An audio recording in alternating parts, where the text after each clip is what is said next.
Now, someone else has control over that. You don't. So when someone else has control over that, they have the ability to bankrupt you. And that's exactly what's happening in the economy. They are deliberately, the Federal Reserve, deliberately bankrupting the United States of America. I mean, they just gave $1 trillion to corrupt criminals, the bankers, saying, listen, you screwed up, but we're going to give you all this money from the taxpayers, even though it's not constitutional and it's not right. But because the world's going to blow up if we don't, which to me, I mean, people call conspiracy theorists fear-mongers, but to me that's the biggest fear-mongering you can do, is to say if we don't take $1 trillion from taxpayers and give them to the criminal banks who used manipulation and broke rules to have these problems, to me, that's not right. Okay, so now go to the Danish Ahmed take on things. This is how it is. This is awareness now. You're giving a new idea, a new insight. I appreciate it. Okay, so that plus 10 cents, whatever that 10 cents is worth now or 20 years from now, and a cup of coffee isn't going to do anything for me.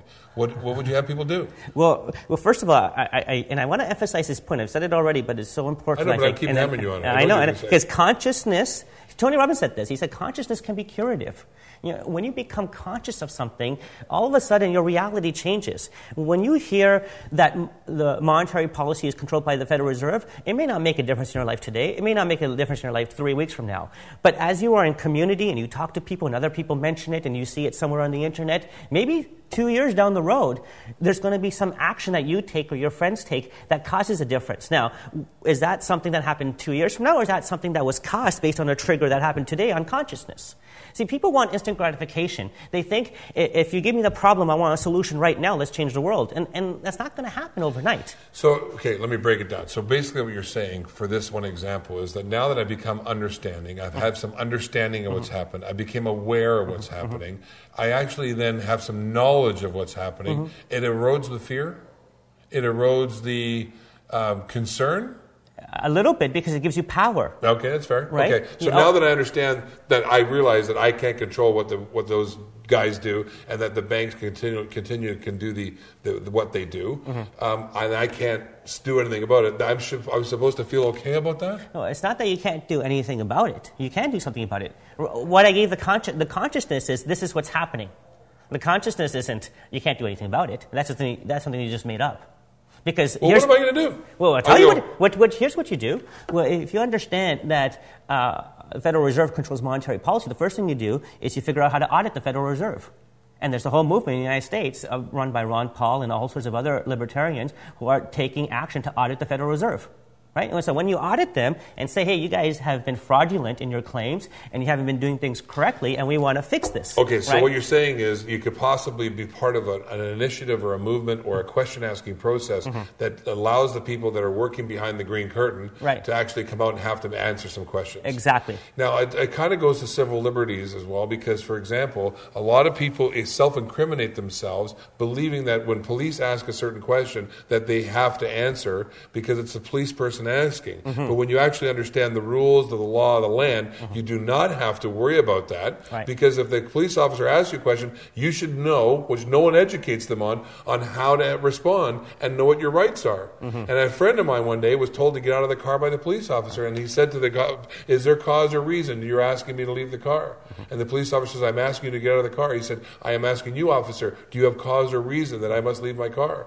Do you know the police officer let him go? Yeah, he has to, because the police officer knows what the law is. Right. And by the way, this is part of the solutions. Right? You just mentioned a great solution. There's a video on my website, as a 45-minute video saying how to survive police encounters. And it'll give you that education so that you don't get manipulated by people who want to manipulate you. And so it's an idea of people understand the law, or they also understand, oh, that was me. That's probably the police are calling us. They're spying on us. That's the other question. And that's the question. Can they listen into this? People say everything could be watched on this. They said if I put down suicide bomb on here, that I could have people coming in and inspecting me. Is that right? Can they do that? Is that a conspiracy theory? Should I not be using this thing? We open up a whole bunch of different questions. Is that another show? Yeah. So the first thing I want to say, just because something is technically possible doesn't mean it's probable. So we got to distinguish that as yes, I understand technology, and technically speaking, what you described is possible. Is it happening? Is it going to be used to torture you? Probably not. But the possibility exists. Okay, so here's the deal. You know, I mean, this was kind of the number one taboo, and is to have your cell phone, you know, not on, have it off. But, you know, it brought up another question, and I can tell you how many people have had the same question with me. And I'm like, I don't know. I wonder if I do it. And then part of me says, I don't really give a rip. But I need to understand knowledge. I need to have understanding of what's available to me. I want to go watch that video on your website. I started to watch it one day about, you know, about understanding when you're in a police encounter, what you're responsible for saying and what you're not responsible for saying. But there's coercion. There's conspiring where they say, I know if I say this to you. Like, what part of when the police say to you, and I think they've done this on TV, I'm not trying to be, hear me on this one. You know, they say anything you say can and will be used against you. So why would you say anything? But then on TV, they've conditioned you. They say anything you say can and will be used against you in the court of law. They go, right. And then they start asking questions, and then in the TV, the guy starts talking. I go, will be used against me? I think it's a good time to shut up. But then they say silence means you're guilty. How do we argue that one? I think... So am I taking you off course? Yeah, I'm all over the place now. All right, thanks. But that's where my brain works. God bless ADD. I think here's the challenge. To take both examples, with the police and with the cell phone. People have a tendency, or they've been conditioned to have a tendency, where they become fearful of something automatically. So for the cell phone thing, they understand this concept of technically it's possible for the government to spy on me without my permission. Okay. But they take that into, oh my God, what can that you know, should I stop using my cell phone? And, you know, when you come from this avoidance mentality of, you know, money is corrupt, I'm not going to use money. Well, you're not going to survive in society if you don't use money. So we're not saying don't use money.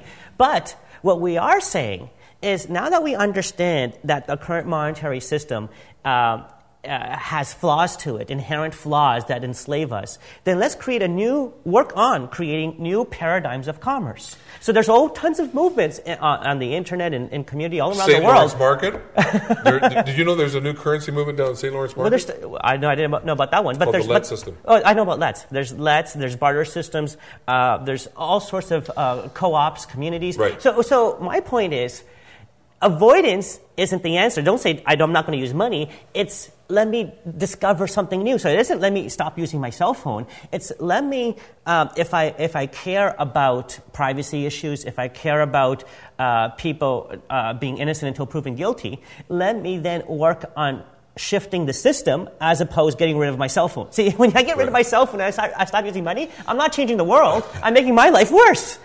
So, okay.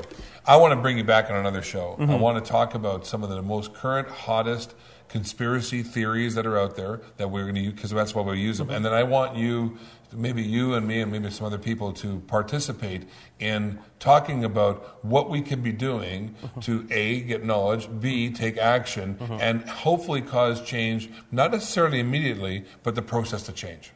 By the way, we never got here slowly. We never got here fast. We got here slowly, right? As somebody said, you know, we lose our freedom slowly. And that's why they're able to take the freedoms away, because they take them away slowly. When they try and take them away by force, we fight. Right. When they take them away with a little bit of smooth transition, we don't know. Yeah. You know, it's important for us to have a camera on every street corner, because, you know, we need to find that one criminal, and the 6 other million people get to be monitored. Anyways, we'll talk about more about that when we get together another time, okay?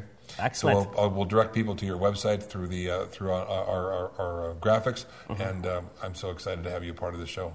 Thank you. All right. That's our special in studios guest, Danish Ahmed. We're going to be talking about more conspiracy things and what you can do about it instead of being paralyzed. But by the way, if you decide to be paralyzed, you know, just keep watching the Garth Riley Show.